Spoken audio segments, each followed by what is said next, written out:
जैसा कि आप सबको विदित है, कल प्रेस में भी मैंने ये कहा था कि एंटी डिफेक्शन लॉ के तहत जो petitions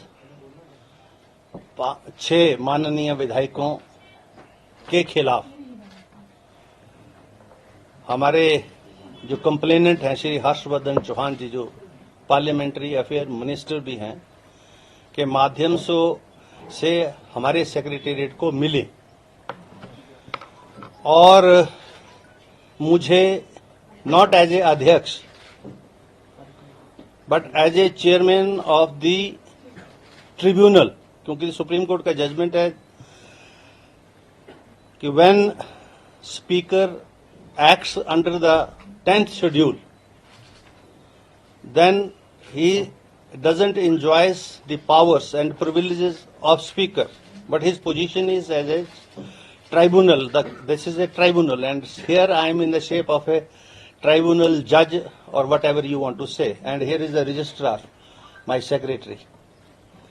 So this pronouncement is in reference to those observations made by the Honorable Supreme Court and the various high courts in the various judgments. ये जो 6 माननीय हमारे हैं जिन्होंने चुनाव तो कांग्रेस पार्टी से लड़ा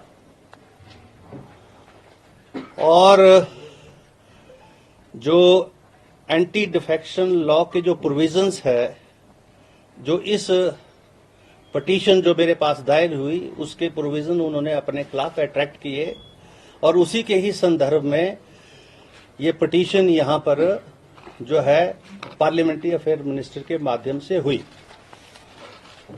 और मेरा जो ऑर्डर है ये बहुत एलैबोरेट है, एग्जॉस्टिव है और लगभग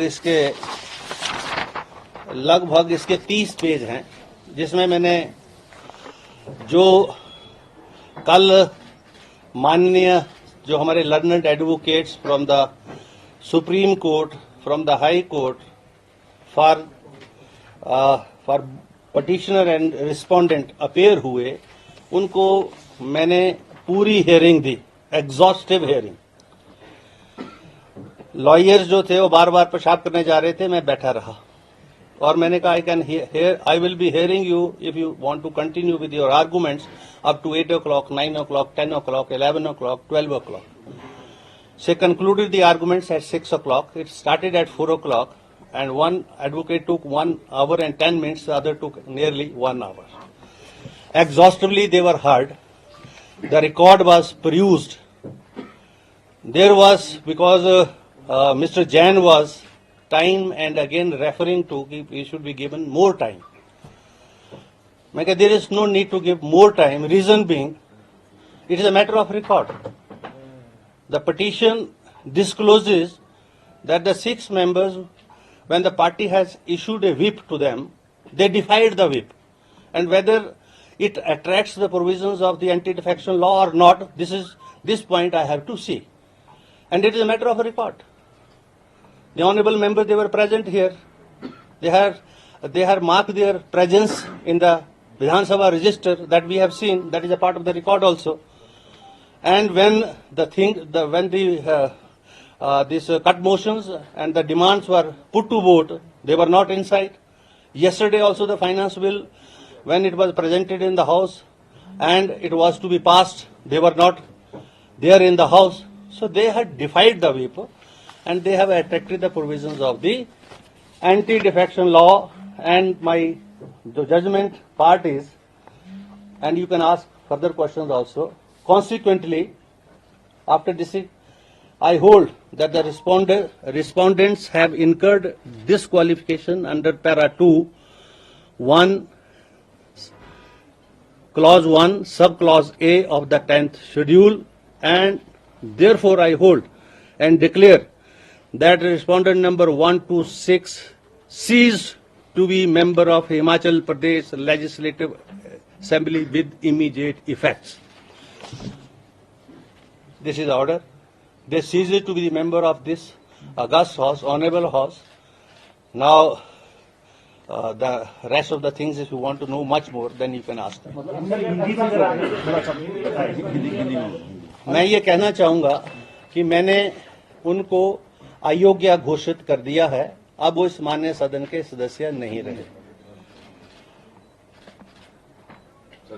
और अब ये जजमेंट जो है, that is for judicial scrutiny also, that will be, you see, चाहे हाई कोर्ट होगी चाहे सुप्रीम कोर्ट होगी, इसकी जुडिशियल स्क्रूटनी भी होगी। मैंने अपनी तरफ से ये प्रयास किए हैं कि दोनों पार्टियों को पूरा टाइम दिया है, और मुझे इसलिए इस ऑर्डर को जल्दी करना था क्योंकि एंटी डिफेक्शन लॉ के अंदर जो इंटेंशन है उस लॉ की, और कमीशन, जो लॉ कमीशन की जो रिपोर्ट्स हैं, वो ये बोलती हैं कि आया राम गया राम की पॉलिटिक्स नहीं होनी चाहिए।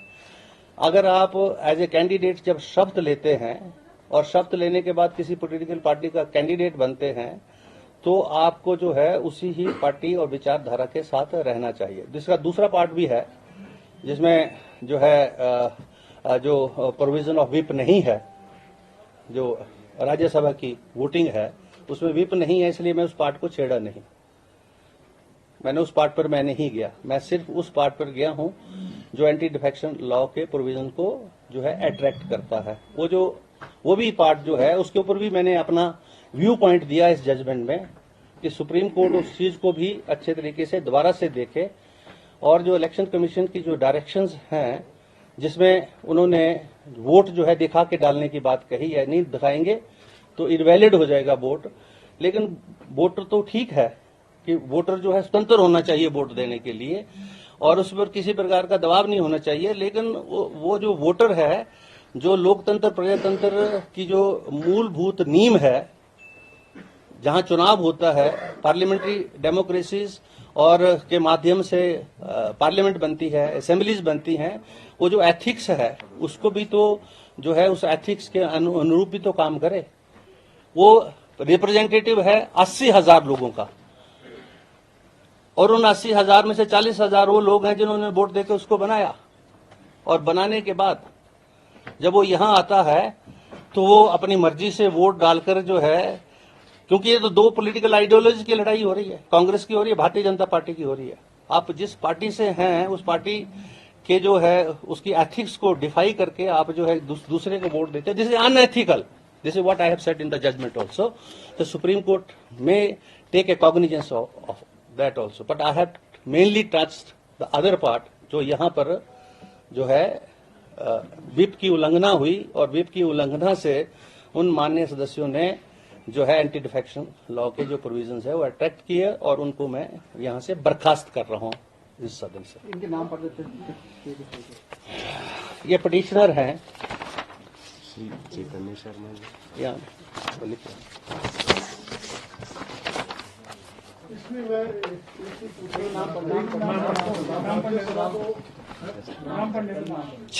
छह ये पिटिशनर 6 के खिलाफ थी ये। एक तो हमारे माननीय सुधीर शर्मा जी, दूसरे जो है चैतन्य शर्मा जी, देवेंद्र भुट्टो जी, राजेंद्र राणा जी, इंद्रदत्त लखनपाल जी और रवि ठाकुर।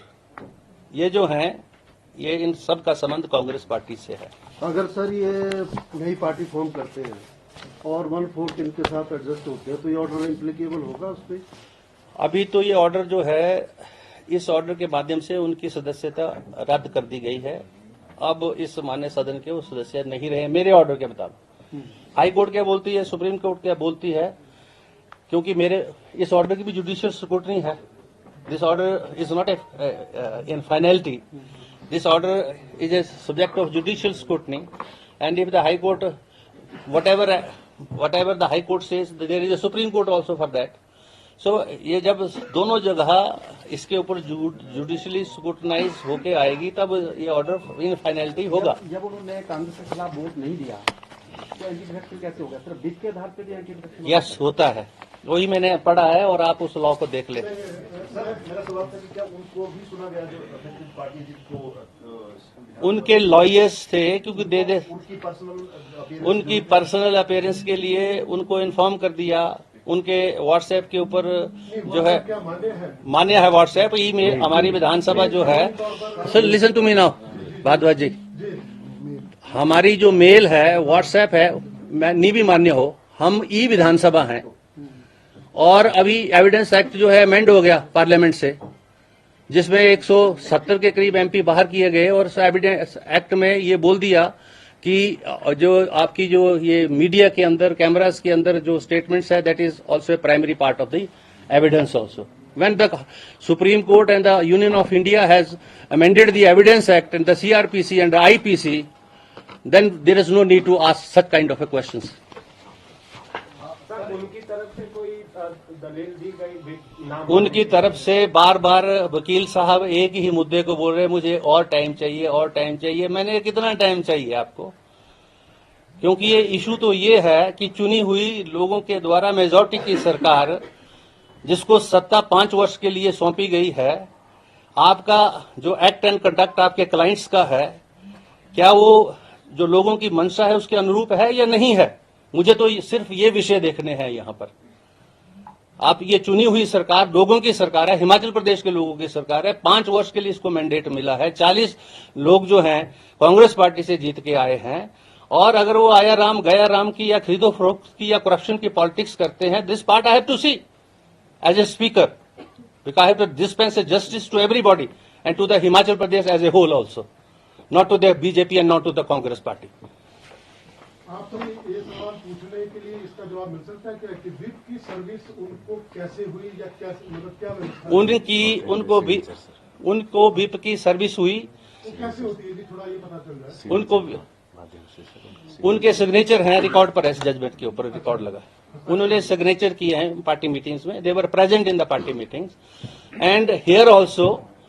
जब विधानसभा का वो रजिस्टर रखा होता है परे, उसको आप प्रूज कर सकते हैं नीचे जाके मीडिया वाले, उसके ऊपर दोनों बार जब उन्होंने विप डिफाई किया, दोनों बार उन्होंने हाजिरी लगाई है। उनके वकील बार बार ये आर्गू कर रहे थे कि वो बीमार हो सकते हैं, उनको शायद ये पता नहीं था। मैं चुप रहा, हंसता रहा, सुनता रहा उनको, कि उनको पता नहीं है, हमारे पास वो रिकॉर्ड है, उस पर उन्होंने हाजिरी लगाई। They were present in the Vidhan Sabha. Yesterday also they had come in the copter and they were inside the hall when there was the house had adjourned. And उसके बाद उन्होंने वहां हाजिरी लगाई और चले गए, वहां से कॉप्टर से उठ के चले गए। अभी तो मैं बहुत सारी बातें करने वाला हूं आगे आने वाले टाइम में।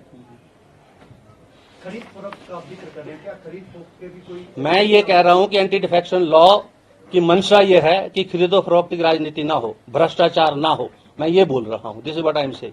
I am not aliasing against them. अच्छा, एक सवाल है कि ये फैसला जो है उनको सुनाया गया है या किसी माध्यम से भेजा गया है? ये फैसला जो पब्लिक डॉक्यूमेंट है, anybody can have a copy of this because this is announced, anybody can apply for the judgment and I as a tribunal within 24 hours have to supply a certified copy of this and I will be supplying that. This is the rule. This is the High Court rule, Supreme Court rule. If the Supreme Court passes any order, you can procure a copy of that, but you see there is a time limit for even urgent application you file, within 24 you can have the order. You can have a 24 hours order by tomorrow morning. Thank you very much.